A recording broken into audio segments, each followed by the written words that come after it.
Rockdale Construction coming to you guys from Cincinnati, Ohio with a box gutter rebuild on this 100-year-old historic home. We've got vinyl soffits underneath, we got aluminum fascia covering up the millwork.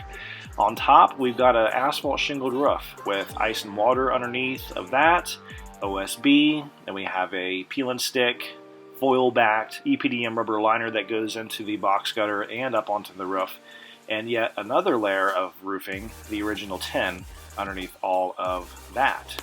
And we've got rotted wood here, both the original and some of the repair attempts made by previous contractors. And really this is just a case of neglect from previous contractors. You really cannot repair what you're looking at right here without actually going in and replacing everything.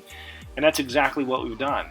Okay, there's really no salvaging when your roof is rotted, when your framing's rotted, and you've got stuff like this going on, one band-aid on top of another. So we've got scabbed in standouts, we've got replaced standouts, basically just working off of the existing structure and making sure that everything is replaced that needs to be replaced. New gutter bed that you're looking at right here. The original decking was kind of bumpy, so we put some OSB down just to flatten things out.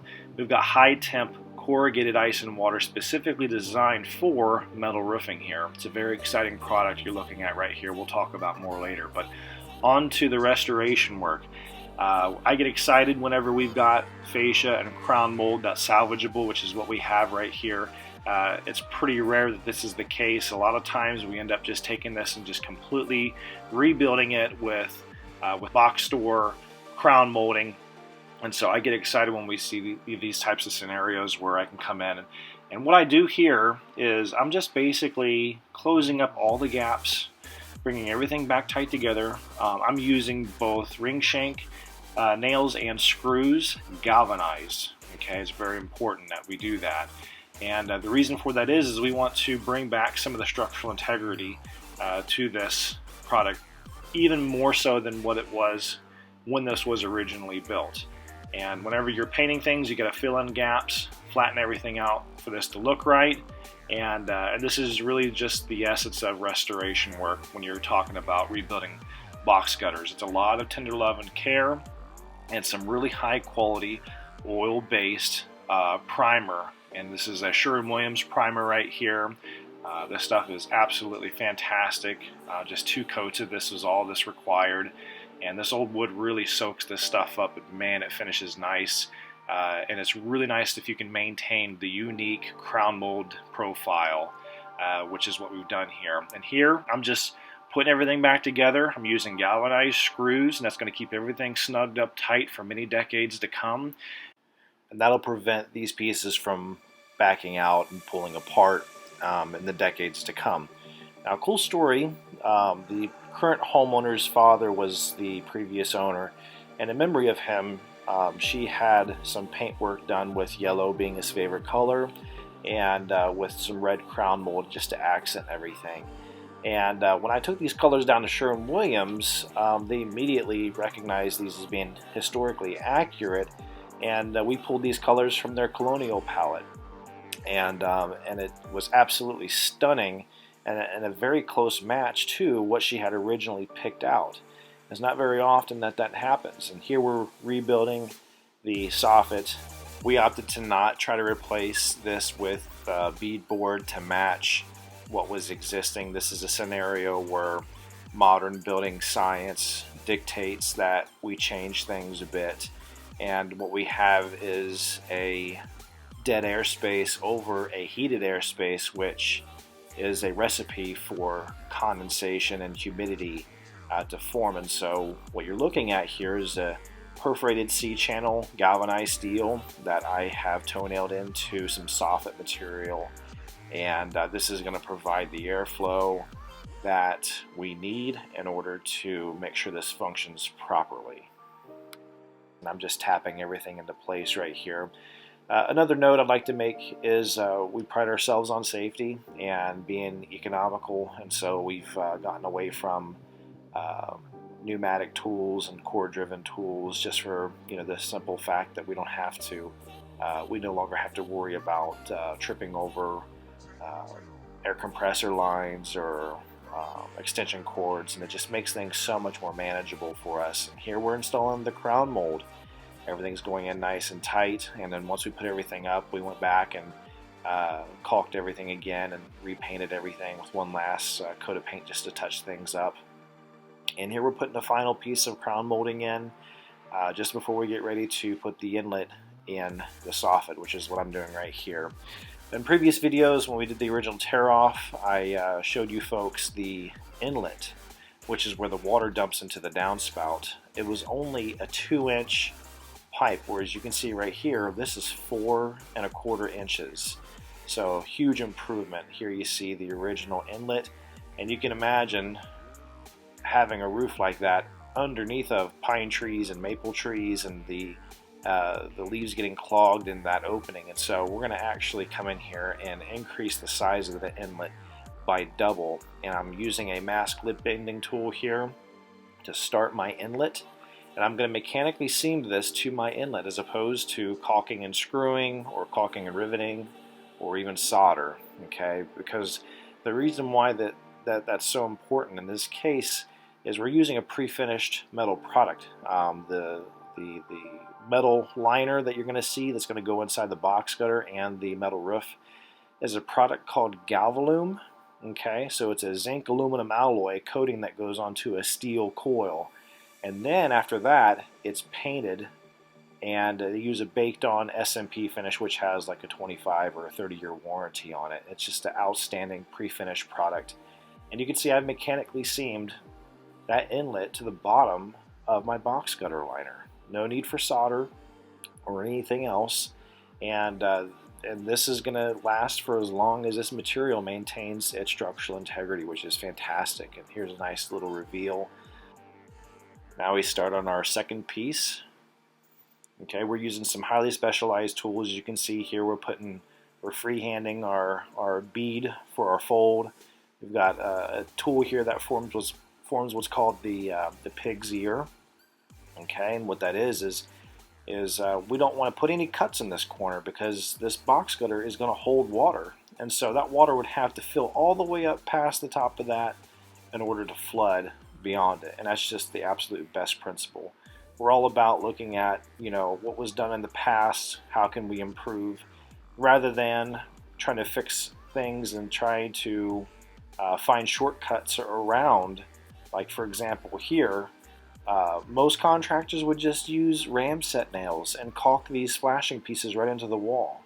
What we're doing different is we're mechanically anchoring that using a lip, and then I come in with a mortar repair product that's specifically designed for masonry work rather than using caulk. Another unique detail that you're going to see us perform right here is called a sweep seam. And this has some sealant that I'm going to back this with just to prevent any chance of capillary action, but the primary mechanism that's going to keep this from leaking is going to be the double lock seam, and that's what I'm performing right here. This is the first stage. This is the high fold.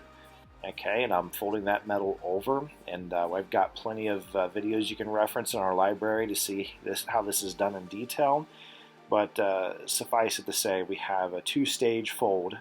Okay, the first one's complete. Now I'm starting the second one, and this is really, just a complex fold that we perform here. And we use vulcanized tools here in order to protect the paint, so you don't have to worry about a bunch of paint being missing from your beautiful metal roof that we've just formed. And the origin of this seam starts way up in this corner. You're going to see me hammer all the way up to the top right there. That's where the origin of that seam starts. And so that's how we protect this seam from becoming flooded or infiltrated by water, is by starting the origin way up high, and then that seam actually sweeps down to the roof deck before it even gets to the corner right there.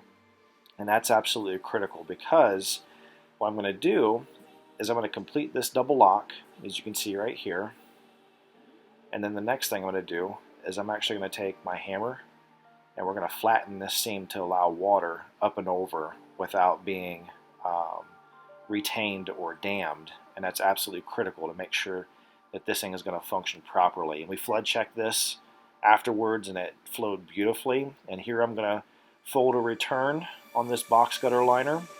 Traditionally, box gutter liners fold up the back of the fascia and then they go over top of the sill. We're doing it differently because there's no way to do that with this particular detail.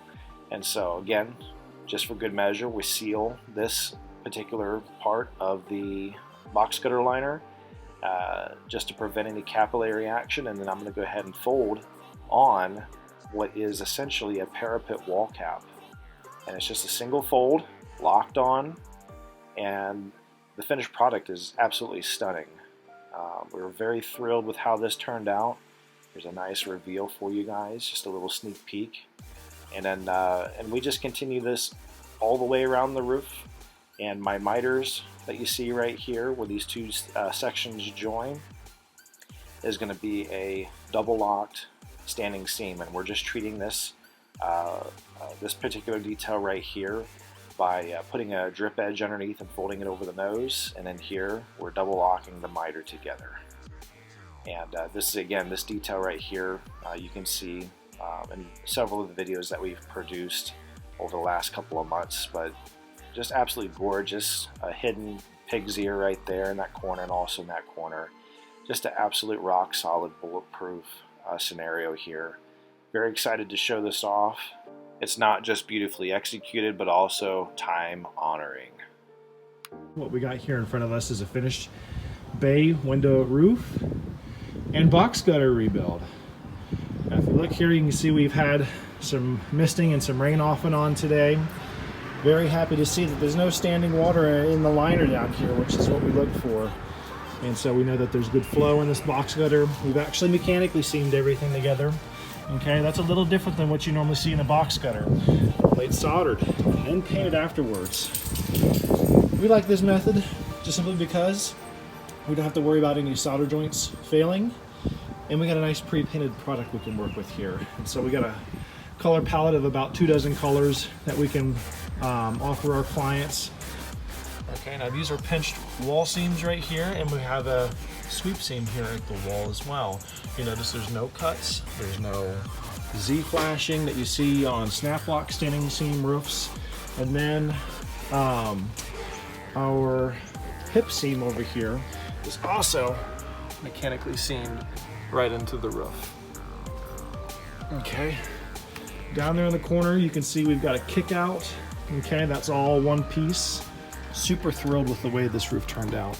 We've got the classic sweep seam here down at the bottom of the eaves. I feel like that's really important. And, you know, other than that, we're good to go. Let's go down below and have a look and see what we've done underneath.